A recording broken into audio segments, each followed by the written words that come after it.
बघा लक्ष द्या, एक्सरसाइज 6.6 मधलं सेकंड एक्झाम्पल आपण बघतोय. If population of country double in 60 years, 60 years मध्ये पॉप्युलेशन डबल होते त्या कंट्रीची. In how many years will it be triple? तिपटीने ती पॉप्युलेशन किती वर्षांमध्ये वाढेल? किंवा ट्रेबल यालाच म्हणलं. Treble means triple the population under the assumption that rate of increase is proportional to the number of inhabitants. Inhabitants सजीव किंवा तेच number of individuals present in the country. तर त्या एक्झिस्टिंग पॉप्युलेशनला rate of growth of population proportional आहे. मग P घेतली मी, population of country at time T. So D P by D T is the rate of growth of population. D P by D T directly proportional to P. So dp by dt is equal to kp. So dp upon p is equal to k dt. Integrate केलं, variable separate करून आणि त्यावरून log ग्रोथचं statement मिळालं. p is equal to p0 e raised to kt is the population at time t. Okay, आता जे दिलेलं आहे population of country double in 60 years. बघा in time 60 years. p1 is equal to 2 times the P0. Population कंट्रीची double होते. मग हे expression मी अप्लाय केलं. P1 is equal to P0 E raise to K T1. मग व्हॅल्यूज टाका. P1 काय 2 times P0 E raise to K into T1 काय आहे 60. Okay, P0 answer.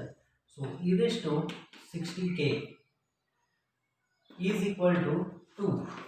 तर ही आपल्याला व्हॅल्यू मिळाली कॉन्स्टंट. ओके, किंवा यावरूनच 60k is equal to log of 2 and k is equal to log 2 upon 60. ही त्या k ची व्हॅल्यू आहे, जी व्हॅल्यू आपल्याला पुढे लागेल आपण युटिलाइज करू.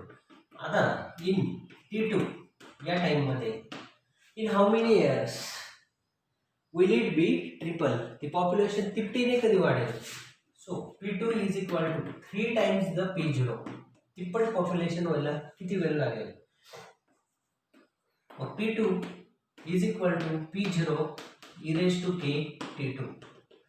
P2 is 3 times P0 is equal to P0 E raise to k T2. P0 cancel. दोन्ही साईडचा लॉग घेतला, मग log 3 is equal to K into T2. K ची व्हॅल्यू काय आहे? So T2 is equal to log 3 upon K. K ची value टाकायची log 2 upon 60. म्हणजेच T2 काय येणार लॉग 3 अपॉन लॉग 2 अपॉन 60 म्हणजे 60 मल्टिप्लाय होईल. आणि final answer T2 is equal to log 3 ची व्हॅल्यू दिलेली आहे 1.0986 इंटू लॉग 2 ची व्हॅल्यू 0.6912 इंटू 60. याला मल्टिप्लाय केलं लॉग टेबलने हे तुम्ही कॅल्क्युलेशन करू शकता. So it is equal to 95.4 years. Approximately it is equal to 95.4 years. ते कॅल्क्युलेशन परफॉर्म करा आणि त्यावरून आन्सर मिळेल. ओके, सो 95.4 इयर्समध्ये ती पॉप्युलेशन 3 टाइम्सने इन्क्रीज होईल. Now see next. बघा आता, if body cool from 80 degree Celsius to 50 degree Celsius at room temperature of 25 degrees Celsius in 30 minutes, find the temperature of body after 1 hour. Okay, तर इथं Newton's law of कुलिंगचं statement आहे. Direct आपण ते apply करू. इथे काही दिलेलं नाही की rate of fall of temperature of body is directly proportional to the excess of temperature of body over the surrounding. जर ते दिलेलं असेल तुम्हाला डिटेल न्यूटन्स लॉ ऑफ कुलिंगचं स्टेटमेंट ऑब्टेन करायला लागेल आणि नंतर त्याचं ॲप्लिकेशन. ओके, मी इथं हे डायरेक्ट इथं अप्लाय करतोय. तर त्यांनी जे काही दिलेलं आहे मग by Newton's law of cooling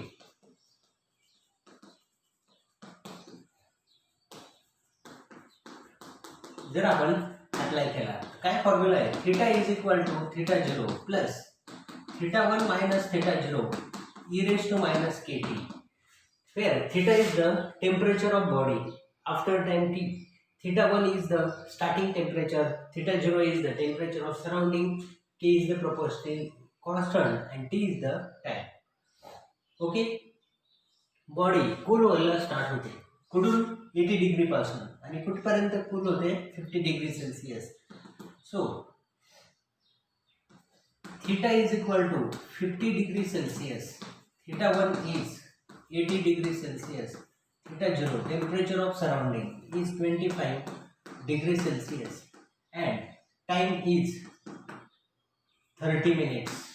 okay, या सगळ्या व्हॅल्यूज आपण सबस्टिट्यूट करू, त्यावरून k ची व्हॅल्यू मिळेल. मग काय येईल? 50 is equal to 25 plus 80 minus 25 e raised to minus k into 30. हेच 25 is equal to 55 e raised to minus 30k. So 5 ने डिवाइड केलं, 5 11 e raised to minus 30k. Okay, तर आता minus 30k किंवा e raised to minus 30k याची value मिळाली 5/11.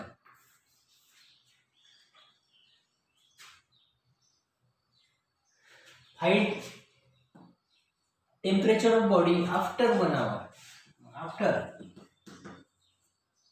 1 hour, that is t is equal to 60 minute. थीटाची value काय असेल हे आपल्याला फाइंड करायचे. ओके,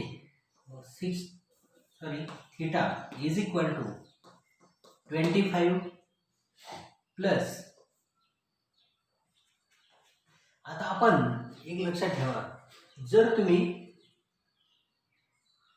स्टार्टिंग पासूनची कंडिशन अप्लाय केली, temperature of body after 1 hour, सुरुवातीपासून 1 तासानंतर टेम्परेचर काय, तर इनिशियल टेम्परेचर काय घ्या, 80 डिग्री सेल्सिअस. ओके, जिथून ती बॉडी कूल व्हायला स्टार्ट होते.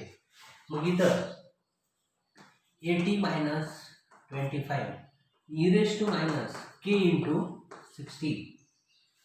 ओके, स्टार्टिंग पासून मग theta is equal to 25 plus 55 e raised to minus 60k. याला मी असं लिहू शकतो, theta is equal to 25 plus 55 e raised to minus 30k आणि याचा square 25 plus 55 into 5/11 bracket square 25 plus 55 into 25/11 into 11. तर हे 5चं division, 25 plus 125/11, 25 plus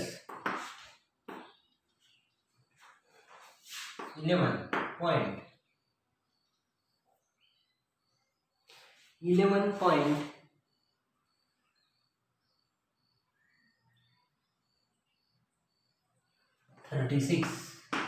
Okay, so it is 36.36 degree Celsius. हे झालं टेम्परेचर आफ्टर 1 आवर. ओके, तर हे कॅल्क्युलेशन 125/11 11.36 व्हॅल्यू येते. So temperature of body after 1 hour will be 36.36 degree Celsius. Okay, see next example. बघा आता लक्ष द्या, बॅक्टेरिया ग्रोथचे एक्झाम्पल आहे. Rate of growth of bacteria is proportional to the number present. म्हणजे इथं लॉ ऑफ ग्रोथ ऑफ बॅक्टेरियाचं statement apply करायचं. By law of growth. Okay, तुम्हाला ते डिटेल लिहायचं आहे, पण मी इथं डायरेक्ट याने स्टार्ट करतो. By law of growth n is equal to n0 into e raised to किंवा n ऐवजी p is equal to p0 into e raised to plus kt. If initially there were 1000 bacteria, म्हणजेच p0 value is 1000,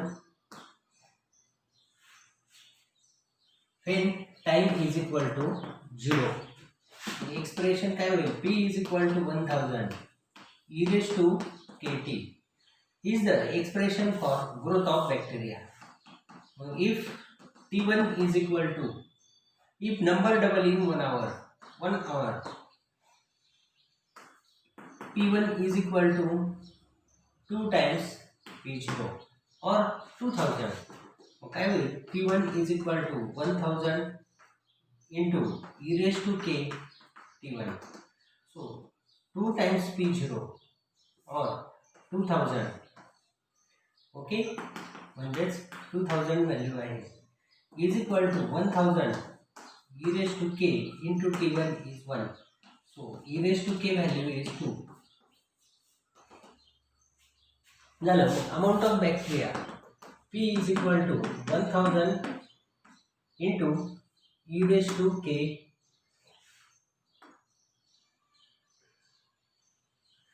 to raise to t. e raise to k ची value काय मिळाली? 2. So 2 raise to t. Okay, आता यालाच if 2.5 hours find the number of bacteria after 2.5 hours.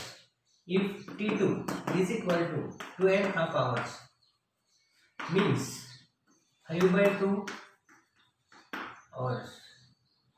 Okay, or 2.5 hours, amount of bacteria will be how much? P2 is equal to 1000 into 2 raised to 5/2. 1000 into 2 raised to 5/2. So 2 raised to 2 and 1 half. So 1000 into 2 raised to 2 is 4 and 2 raised to 1 half is root 2.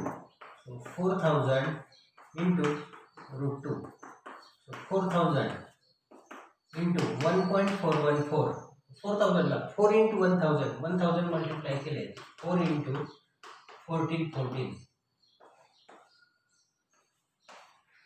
5656 is the number of bacteria in 2.5 hours. Number of bacteria after 2.5 hours will be 5656.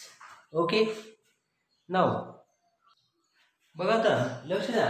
Next example, the rate of disintegration of radioactive element. Okay, law of decay इथे apply करायचा आहे. At any time T is proportional to its mass at that time. ही detail statement तुम्ही law of डिकेचं prove करायचं आणि नंतर example solution. Find the time during which original mass of 1.5 gram will disintegrate into its mass of 0.5 gram. 1.5 gram एवढं initial mass आहे. Disintegrate होऊन किती शिल्लक राहतं? Disintegrate into its mass of 0.5 gram. Disintegrate कितीने होत आहे? 1 ग्रॅमने आणि शिल्लक राहतं 0.5 ग्रॅम. तर टाइम कॅल्क्युलेट करा. मी तर डायरेक्ट स्टार्ट करतो by law of decay of radioactive substance. काय आहे? N is equal to N0 e raised to minus kT. Okay, मग amount of radioactive substance after time t 0.5 is equal to 1.5 e raised to minus k into t. Find the time during which original mass of 1.5 gram will disintegrate into its mass of 0.5 gram. Okay, तर हेच आपण जर division केलं 3 ही term इकडं डिवाइडला. So 1/3 is equal to e raised to minus kt. So e raised to kt is equal to 3. ही डिनोमिनेटरला लिहिली 1/e raised to kt. Compare केलेली e raised to kt is 3. So it is equal to e raised to kt is equal to 3 raised to log 3 to the base 3. 3 value कशी येईल?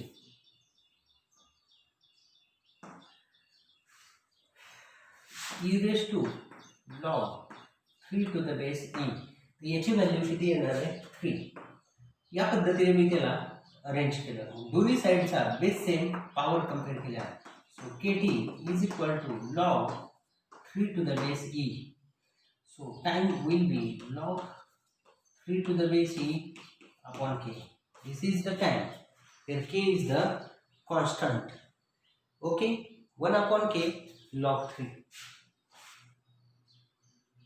T is equal to log 3 upon k. This is the time during which amount of radioactive substance disintegrate into its mass of 0.5 gram. Okay, now see.